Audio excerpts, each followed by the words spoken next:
Welcome back to my channel. O, diba, para akong si Mang Kepweng. Kasi ayoko nang tumutulo sa mukha ko yung pawis ko. And mainit dito. Ayan, o, diba? For today, magbabaklas ako nitong kama. Habang yung asawa ko busy dun sa kabila. Kakatawa naman ng itsura ko. Ayun, habang nagbabaklas siya dun, ay nag-aayos siya dun sa kabilang bahay. Andito ako sa apartment para i-disassemble itong kama. And eto, natanggal ko na yung ibang ano. And tingnan niyo yung ilalim ng kama namin. Tada! Punong-puno. Oh my gosh. Punong-puno to. So, kaya kailangan na namin lumibad sa malaking bahay. So, yan. Samahan niyo muna ako. Ako ba ito lalagay? Ang hirap naman mag-vlog mag-isa.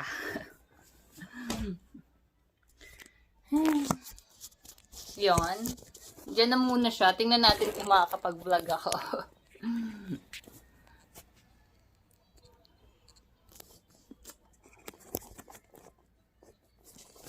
Hirap. Ayaw maano.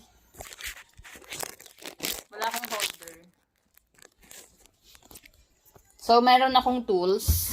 Eto, tools siya. Yung ginagamit kong tools, kasi nung wala yung asawa ko, ako lang, pag lumilipat ako lang nag-assemble nitong kama na to. And, yung tools na ginagamit ko na iwan sa Bicol. So, maghahanap ako dito. Ay, mali. Tong-yung. Titingnan ko kung magagamit ko to. Ito lang yung nandito.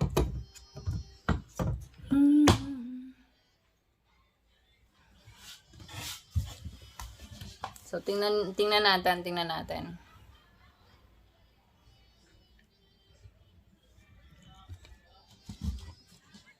Di ko na alam kung ano yung kasi yung etong channel ko na wala na sa pagiging lakwatsera ko. Naging cook na ako, naging makeup artist na ako. Ngayon naman, ako na magdi-disassemble tayo nito. Ganito po ako dito lagi. Lalo na yung wala yung asawa ko. Pag nasira yung tubig,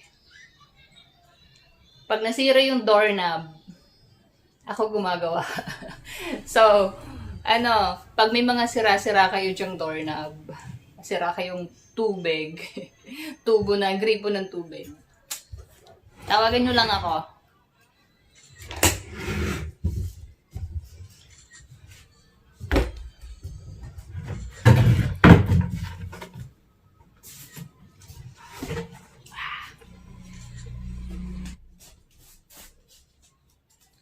And look, papakita ko sa inyo kung ano yung laman ng anong laman ng aming ilalim ng kama. Tada! Natanggal ko na yung unang takip. Tapos ito. And maganda tong na to eh. Maganda tong kama na to. Yung bed frame. Kasi, lang siya, nadi-disassemble lang. So, kahit saan ka lumipat, pwede mo siya dalhin. And, laman ng aking o diba, may mga kawali kami dito. Kasi yung asawa ko mahilig siya Ang hilig niyang bumili ng kahit ano. And minsan ang dami na. Tapos minsan ako naman, ayaw ko naman nung nakikita lahat nandyan lang. So ang iba tinatago ko. Tapos malalaman ko na lang, yung asawa ko bumili na naman ulit. So eto, o diba, ang dami ko dito. Merong takip ng kaldero. Merong kawali. Uy, may mga pwede pala akong gamitin dito pang vlog. Ayan o, diba? May mga kawali na never pa yan nagamit. And itong set ata na to, hindi siya pang Itong set na to, hindi to pang induction. Sira na yung plastic niya. Kaya nilagay ko dito. Kasi gamit ko dito sa apartment. Is induction. Pati dun sa bahay, induction din. Sige na. Trabaho na ulit. Hello again mga loves. Wala akong pang content kaya ito. Ito yung ginagawa ko. Papakita ko lang sa inyo kung paano maging lalaki si lakwatsera.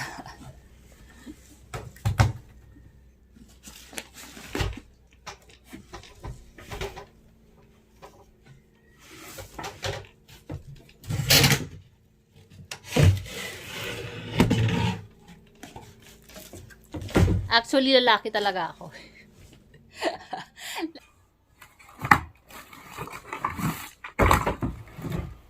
Ito yung set na to. Ito lang yung ano eh, katulong ko.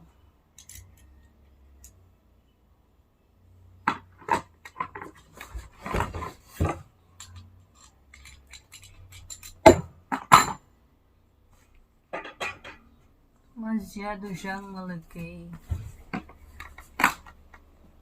Number 10. Maliit.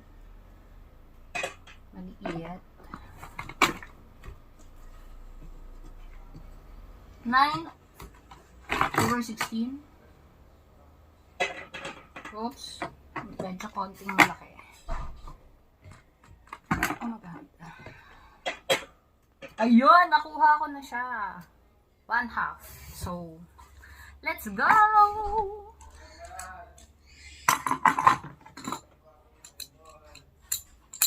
And yan. Mabilis lang itong ano. Mabilis lang siyang gamitin.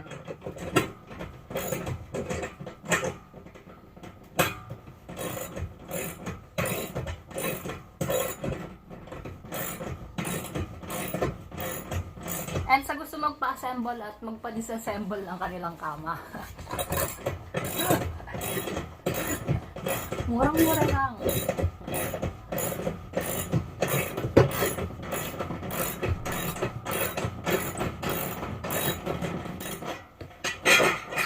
Okay, 1 down. Kailangan ano, pag magdi-disassemble kayo na handla, kagaya nitong medyo malaki, kuha kayo ng lalagyan na pwedeng malagyan nito, mga tornilyo, para hindi siya nakawala.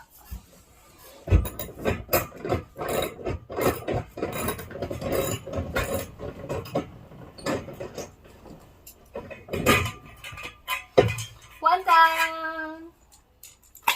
Diba? And nakita ko na yung mga kotse. Sinong gusto ng kotse dyan? Sino yung walang kotse dyan? Ito, masasakyan natin to. Meron ako ditong 1, 2, 3, 4, 5, 7. Tada! Collection siya. Galing sa gasoline station. And then dito siya. And before pinangre-regalo ko to, dito ako kumukuha. Tapos hinahanap ng asawa ko. So, ang ginagawa ko, kumukuha ako nung car na may kaparehas. So, ito, iba-ibang color na to. So, dyan muna. And collection ng M&M, meron din dito. O, diba, para kaming bata. Ito, pakita natin. Ito, isushoot mo lang to. Itong 1/2 wrench, baka yung tawag dito. Isushoot mo lang siya. Tapos, video pa more. Tapos, ganyan-ganyan mo lang. Ayan, ganyan mo lang.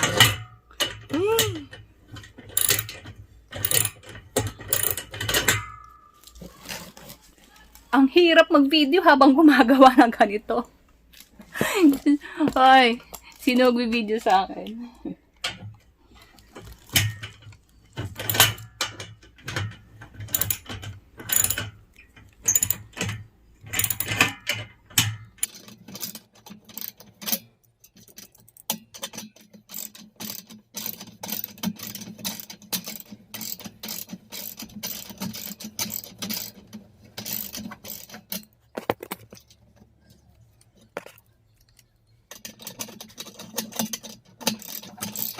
Ayun! O, diba? O, haha! Tada! O. Ito yung mga tinatanggal ko. And sa tagal niya ditong kinalawang na siya.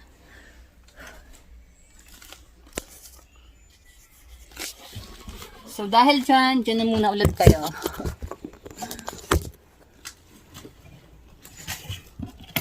Nakaisa pa lang akong tanggal. And nahirapan ako kasi maliit lang tong kwarto. And ang dami ditong gamit. Ginawa kasi namin itong tambakan. And itong kama na to hindi na namin ginagamit. Dito ako minsan nagva-vlog. Kaya kung matatandaan nyo to. Oops. Matatandaan nyo to. Dito ako nagva-vlog. Pero hindi kami dito natutulog. Kasi andito yung mga gamit namin. And speaking of gamit, eto. Ayan, mga gamit, maleta, mga kung ano-ano. O, diba? Ang gulo, ang gulo. Pero, ang iba dyan naligpit ko na. Tulungan niyo po ako. Tulungan niyo ako.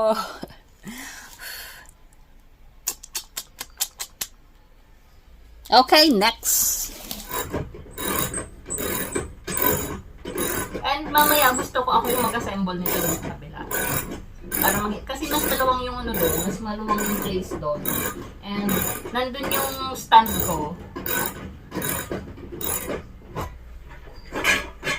Ah, diba? Down. Ito yung mga tinatanggal ko. And ito yung frame niya dito sa gitna para patungan ng plywood na ata, yun, hindi ko alam kung one ata. So, next?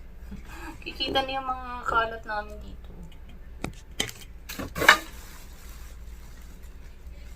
Ang asawa ko ayaw niyang sinasama sa vlog ng mga ganito.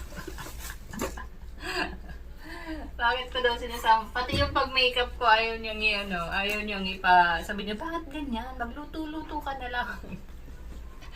At sana makita to ng asawa ko. Matigas ulo nila kwatsera, kaya. So, dahil tapos na tayo dito sa gitna, naghahanap ako ng malaking tornilyo. Ay no, hindi malaking tornilyo. Hinahanapan ko siya. Kasi ito, ang galing ko na nga to. Ito, tinakpan ko to kasi nasawa ako sa kulay. Brown lang to, and pwede naman siyang tanggalin. So, tanggalin na natin. Ito yung totoong kulay niya. Ito, dinikit ko lang to. Ah! Ayan. Tanggalin ko na.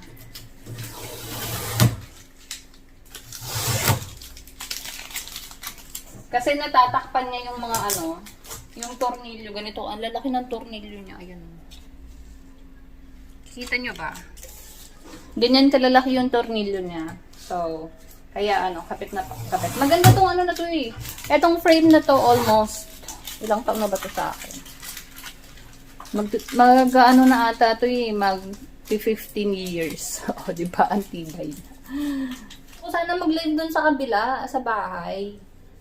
Ang problema doon, yung wifi kasi namin, hindi pa nakikakabit.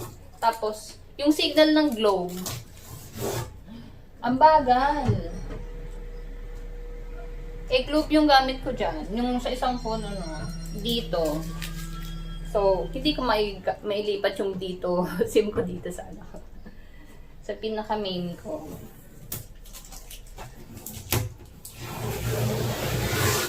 And, bibili pa ako ng isang dito SIM card. Kasi ang ganda ng nila. Kahit sa Bicol, maganda yung signal lang dito. So, hindi po ito promotion. Gusto ko lang i-praise yung signal lang dito. Dito network. Yun, ito kasi yung hawakan niya. Hawakan to para matanggal. And, kailangan ko ng pangtanggal ng tornilyo. Etong tatanggalin natin tornilyo, ito, tapos both side meron. So, di bale, 3 lang to. Oh, diba, ang galing ko. Tada! Ito. Ganito yung mga tinatanggal ko. And mamaya, papalinis natin. Bago ko i-assemble tong i-assemble tong kama.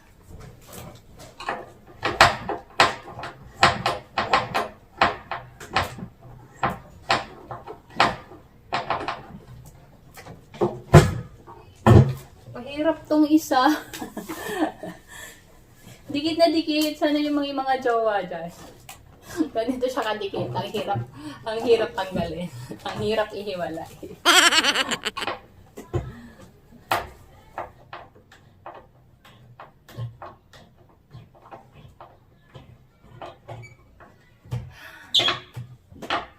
Yan! At yung balik din. O, diba? Kaya yung dyan. Yung mga negative natin dyan.